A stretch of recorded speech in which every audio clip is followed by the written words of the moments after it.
Hi guys, welcome back to my YouTube channel. Today I have with me a very special guest, Shaurya Veer Kajaria from Funcell Games. So Shaurya, let's start with a small introduction about yourself and then we'll dive into the topic of game publishing. So yeah, over to you. So I'm Shaurya Kajaria, I'm the CEO of Funcell Games.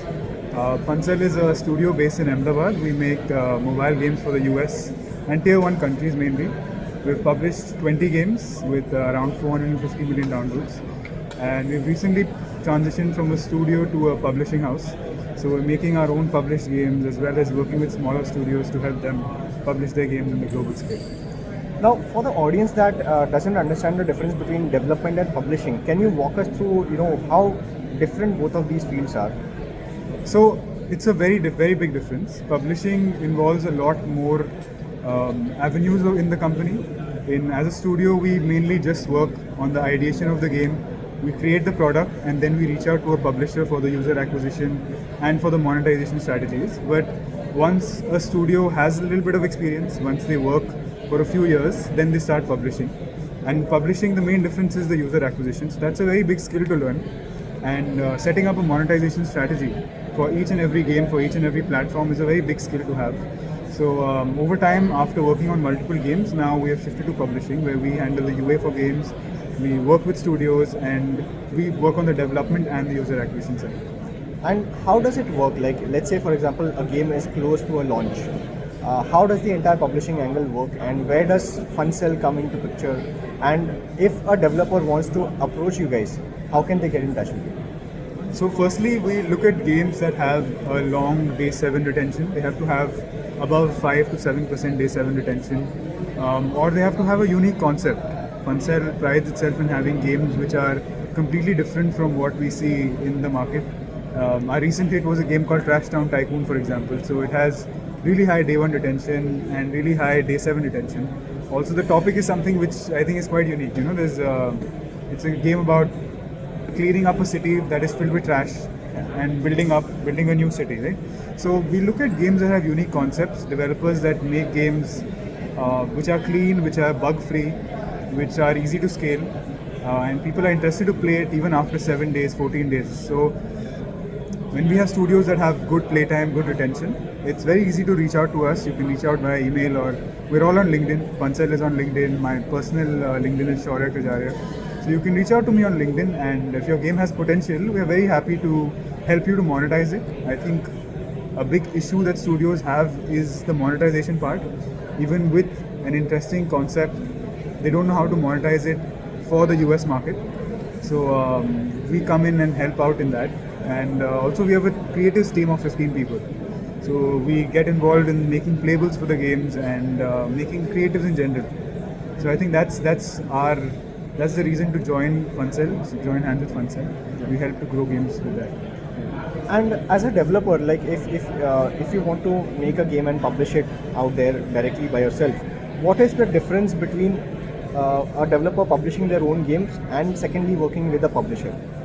So when you publish your own games, it can be done. See, it's technically not a big issue to publish your own games, but you don't have the knowledge of how to exactly monetize the game. Even if you have good data, you don't know how exactly you're going to make the money back.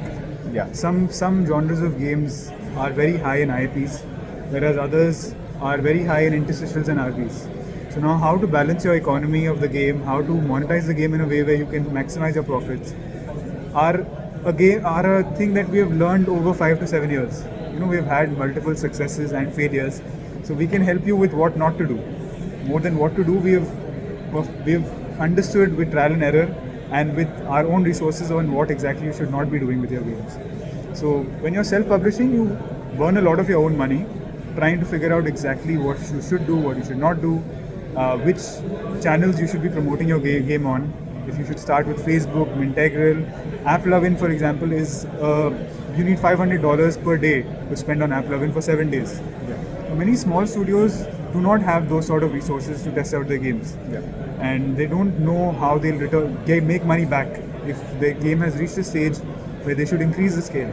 Yeah. So when you work with a publisher, those aspects are your focus remains on just making a solid product.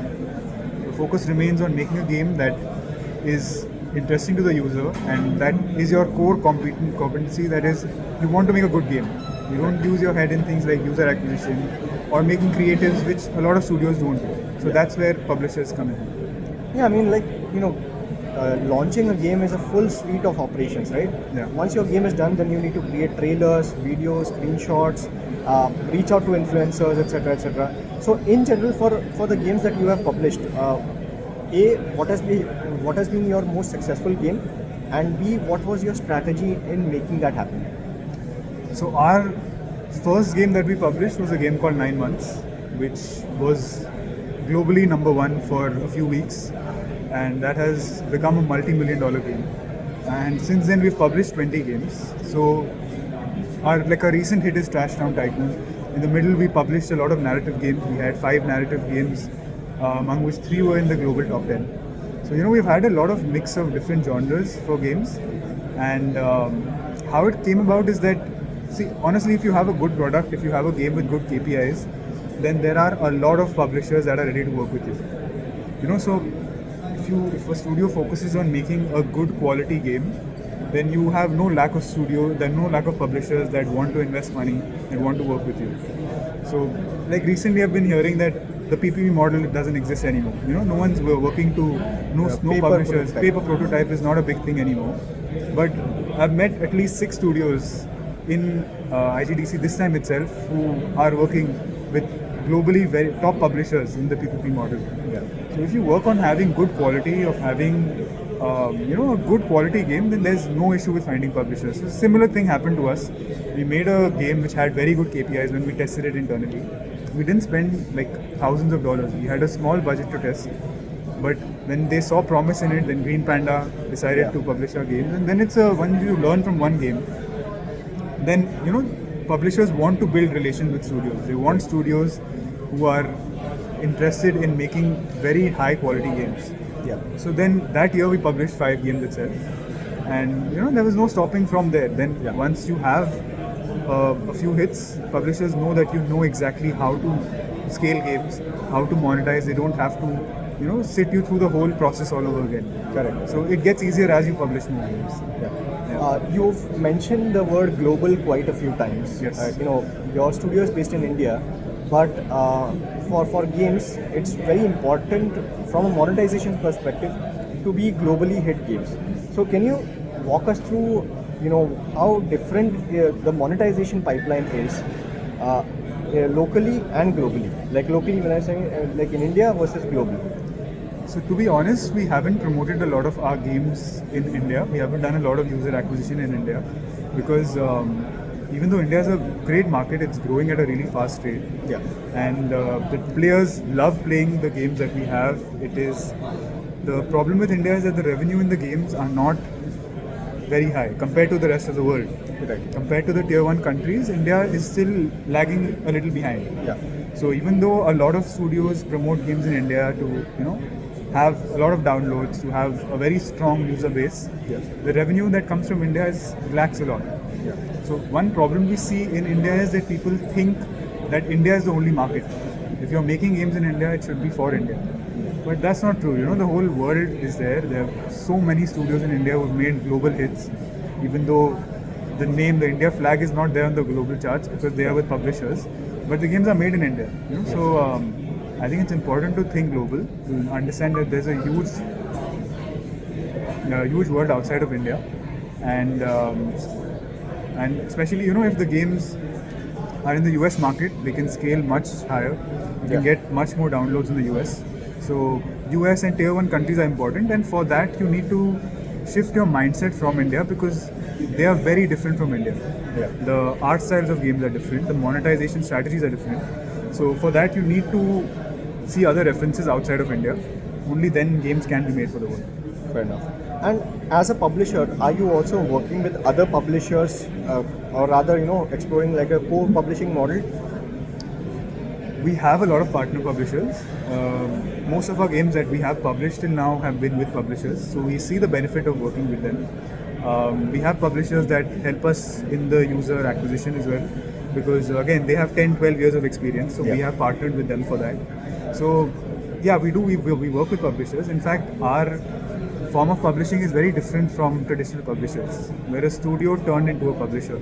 Yeah. So we work very strongly and we are very passionate about helping out studios to build their games. Yeah.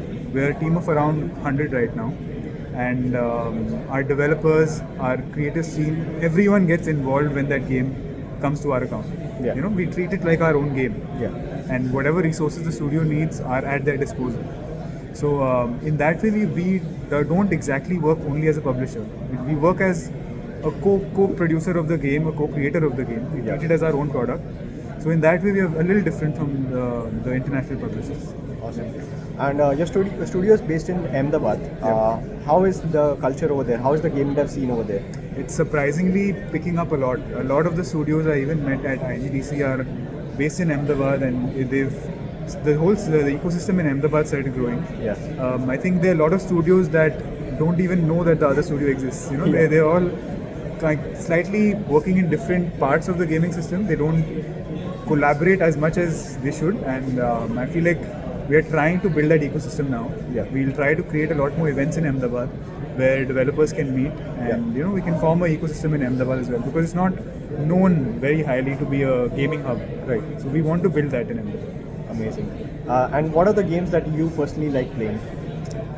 So this is going to not sit well with everyone, but I love Clash Royale.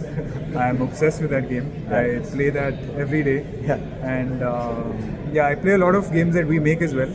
Yeah. And a lot of games, I have to play as references as well. But honestly, I enjoy playing Clash Royale a lot. Yeah. That is my favorite game. Yeah. Awesome. And any parting message to the developers, aspiring game developers? It's just that game dev is you're not competing against each other. Our point is that we are making games for the world, and we should work together to create, a global hit. And we don't see the Indian flag on a lot of these top published games. So our objective should be to make a game for the world, which is made in India, which is owned by the Indian company. So we're very passionate about doing that, and we want studios to reach out to us. We want to work with studios in any way possible, so that we can make a big global hit together, and scale it to the world. Amazing. Shaurya, thank you so much for your time. And guys, reach out to Shaurya. I'll leave all the links in the description. Hope you enjoyed this video. Hope you like this video. Hope you got to learn something new from this. And that's it for this video, guys. If you like this video, hit the like button. If you're finding my channel for the first time, hit the subscribe button and the bell icon so you don't miss out on my next videos. My name is Nikhil Malankar. I'm a game developer by profession. And on my YouTube channel, you'll find a lot of videos around games and game development. So that's it for this video. I'll see you in the next one. Until then, take care. Bye.